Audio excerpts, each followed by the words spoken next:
Saat kita merenungkan firman Tuhan, maka roh kita mencari petunjuk dari Tuhan Bapa kita. Saat kita merenungkan firman Tuhan, saat itulah frekuensi hati kita terhubung dengan frekuensi hati Tuhan, sumber kehidupan, jalan dan kebenaran yang sejati. Dan petunjuk yang didapat roh kita dari kebenaran firman Tuhan akan mengajar kita, menyatakan kesalahan kita, memperbaiki kelakuan kita, dan mendidik kita dalam kebenaran. Maka ketika kita melakukan kebenaran Tuhan, hidup kita akan menjadi terang dan garam bagi siapapun di sekeliling kita. Kalau setiap hari kita belajar firman Tuhan, maka hidup kita ini dijagai untuk selalu berada dalam kehendak Tuhan.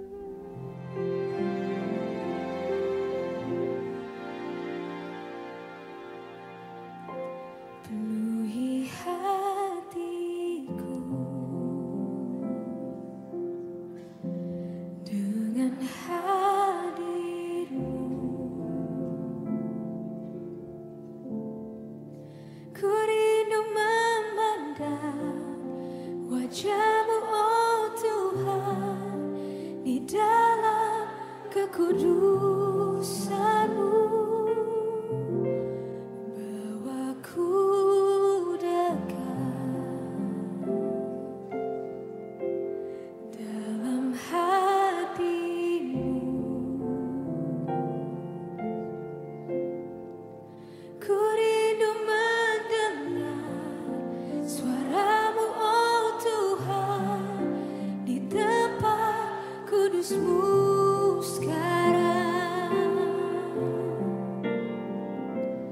Ku rasakan kasih-Mu dan indahnya kekudusan-Mu, penuhi dengan kasih-Mu, diam di hadirat-Mu. Ku mengangkat tanganku dan ku bersyukur menyembah-Mu, penuhi dengan kasih-Mu, diam di hadirat-Mu.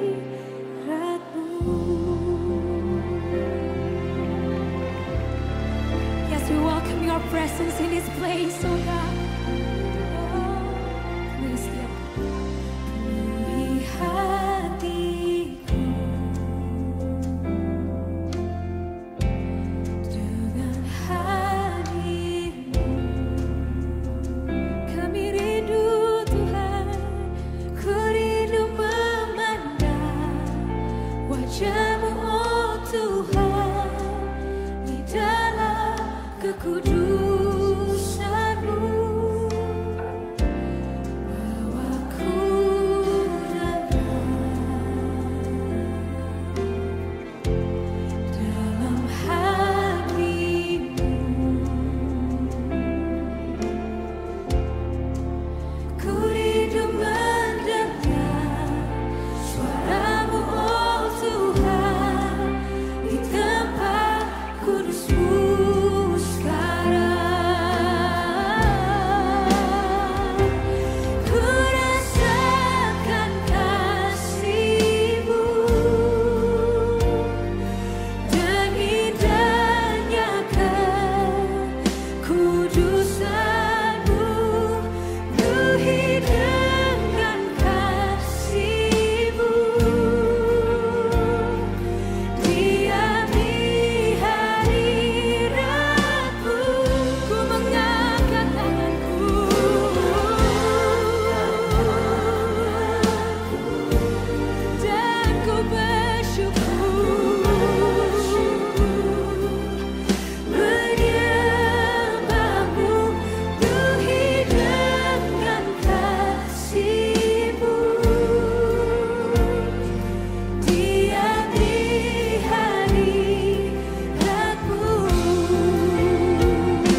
Ulangan 11 ayat 13 dan 14. Jika kamu dengan sungguh-sungguh mendengarkan perintah yang kusampaikan kepadamu pada hari ini, sehingga kamu mengasihi Tuhan Allahmu dan beribadah kepadanya dengan segenap hatimu dan dengan segenap jiwamu, maka Ia akan memberikan hujan untuk tanahmu pada masanya, hujan awal dan hujan akhir, sehingga engkau dapat mengumpulkan gandummu, anggurmu, dan minyakmu.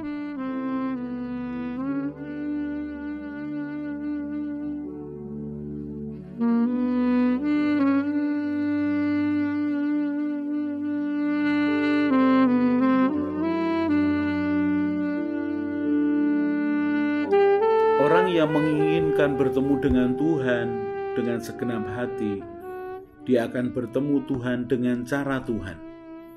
Apakah melalui suatu peristiwa tertentu? Apakah melalui mimpi?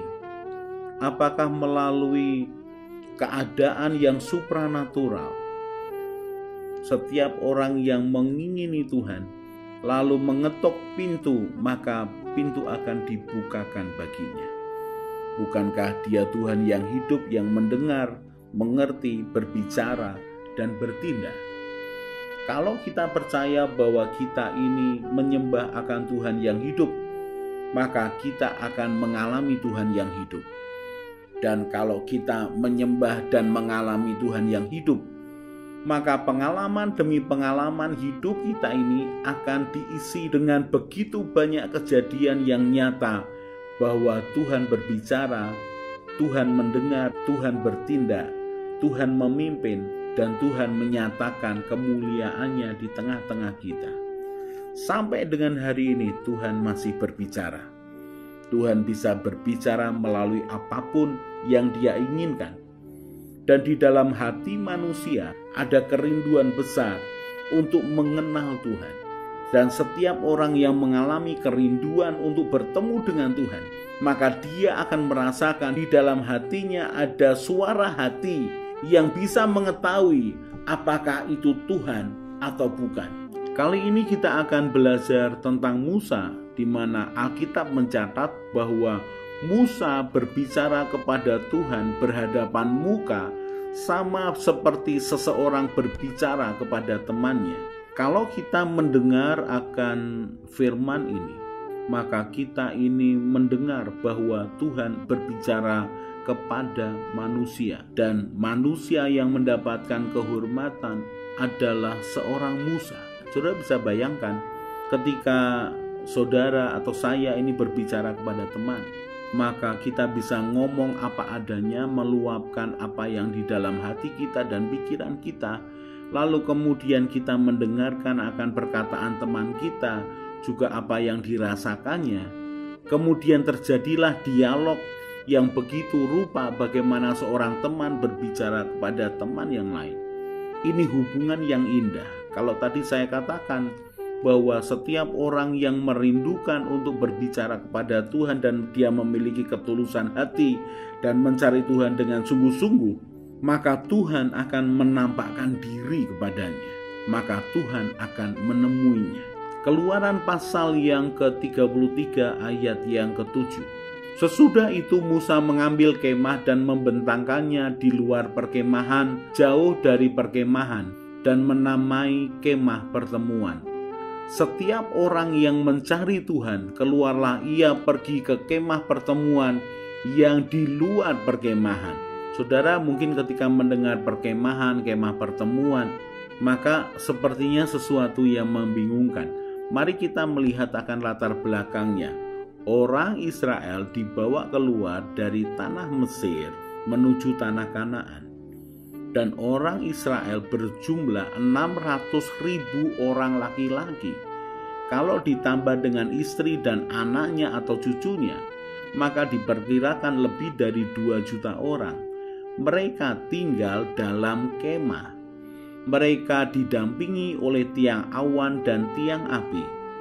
Ketika mereka bergerak dari satu tempat ke tempat yang lain, maka mereka membongkar kemahnya. Dan Tuhan sudah mengatur yang mana di depan, yang mana di tengah, yang mana di belakang, siapa yang membongkar, dan segala sesuatunya sudah diatur oleh Tuhan.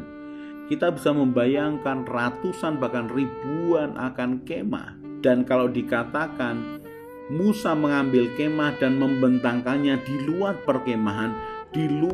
perkemahan yang berisi ribuan kemah. Musa membuat kemah dan menamai kemah pertemuan, supaya di tempat itulah setiap orang yang mencari Tuhan bertemu dengan Tuhan di dalam kemah pertemuan.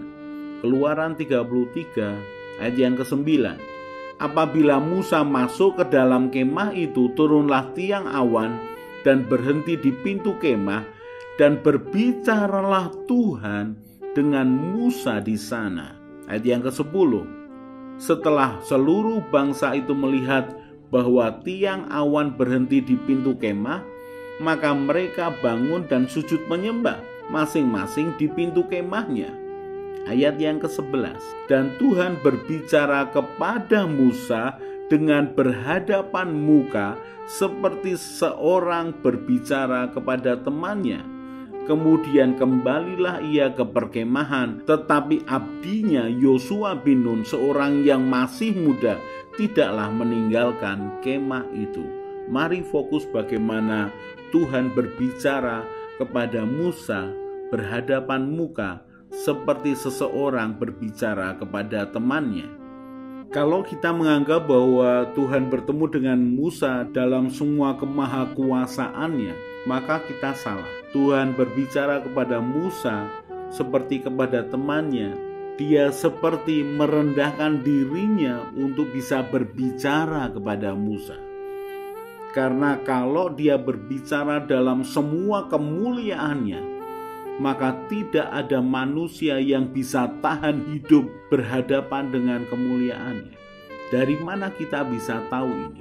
Keluaran pasal yang ke-33 ayat yang ke-12. Lalu berkatalah Musa kepada Tuhan, memang engkau berfirman kepadaku, suruhlah bangsa ini berangkat, tetapi engkau tidak memberitahukan kepadaku siapa yang akan kau utus bersama-sama dengan aku. Namun demikian engkau berfirman, aku mengenal namamu dan juga engkau mendapat kasih karunia di hadapanku.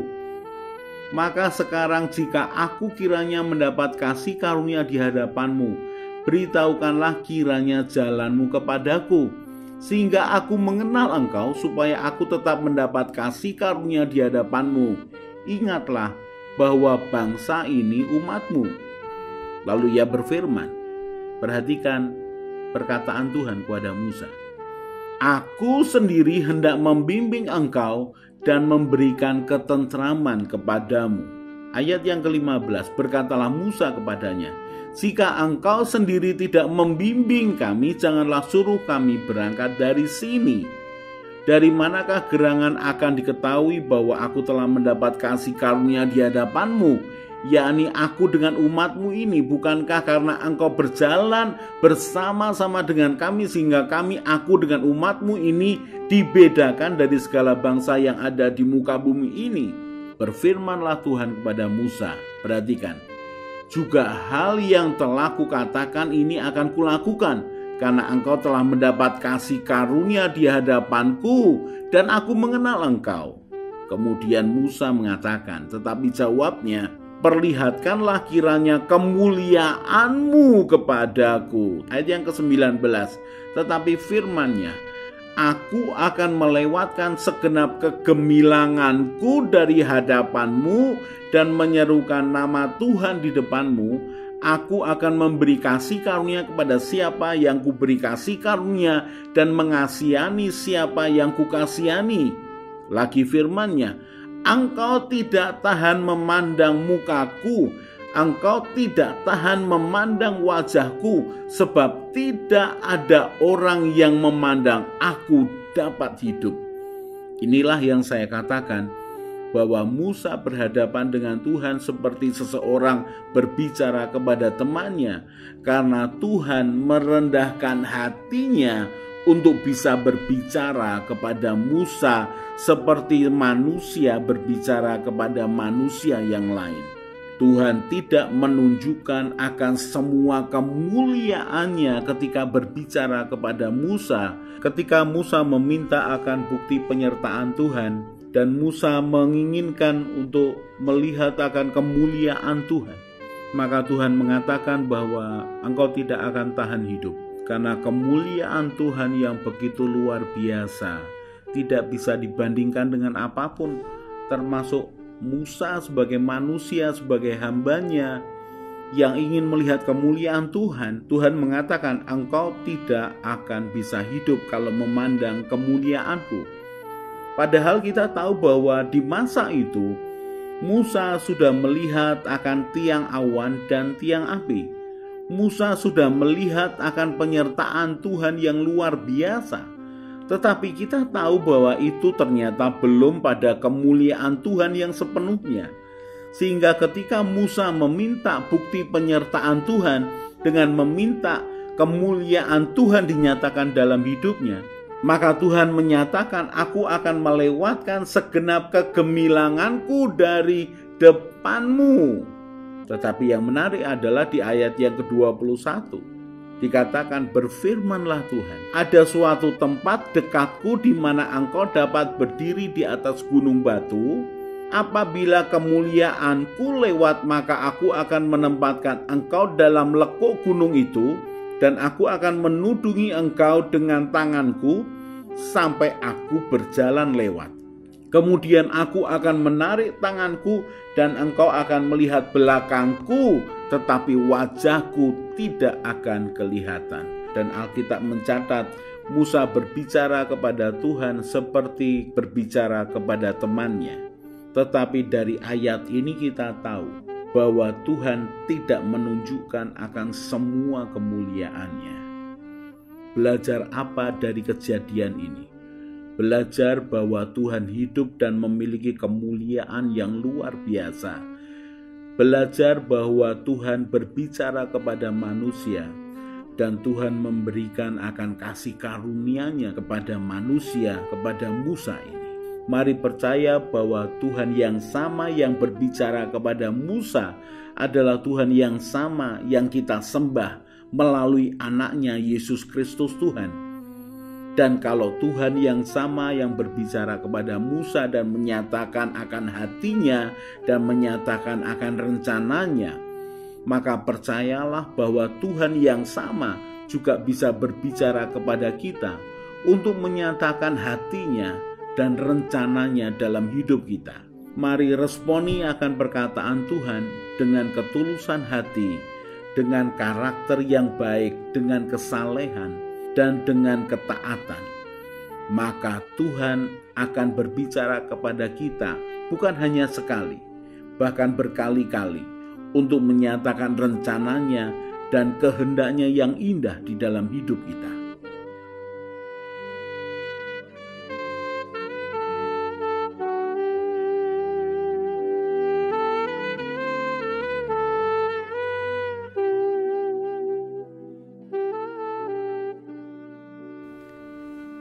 Sementara kita merenungkan firman Tuhan, kemudian hati dan pikiran kita penuh dengan beban masalah dan keinginan, maka masalah dan keinginan itu akan lebih kuat berbicara kepada kita, bukan kebenaran Tuhan yang berbicara kepada kita.